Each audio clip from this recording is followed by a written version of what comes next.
Tak ten bol mega. Čaute, moje meno je Čaky, ja vás vítam pri dnešnom random vlogu spolu s Šrevom. Dobre. A vieš o tom, že ja to dávam na YouTube? Dobre. Like for you, aspoň jeden. Alebo dva. Za ten face aj 3. Ináč nemôžeš používať... Čo si spravil? Nemôžeš používať slovíčka ako je rebel, alebo bejam, alebo neviem čo. Lebo mi budú písať do komentov, že som copyright. Copyright, to je jedno. Akurát si tu ideme tak fajne po lese a hľadáme tu anakondy. A Maťo už jednu našiel. Mu vyliezla z prdele. Medvede! Tých je tu veľa. Hlavne v Bratislave. Modré. Ale tak aj v Bratislave je veľa medveďov. Ja neviem, kade. Ja som tu domáci, tade. Tak ideme tade. Ne, tam je Juro, tak ideme tade. Ja sa dobre robím to. Ententiky. Jeden by som určite trafil.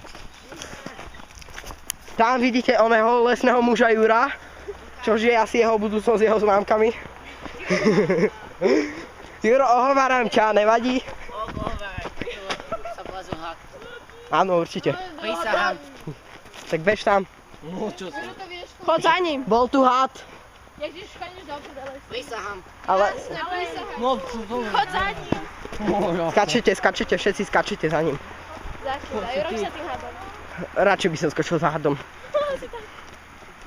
Vidíme tam nejakého typka, fajne odparkované autičko. Čo natáčaš random vlog? Áno, lebo sa nudím.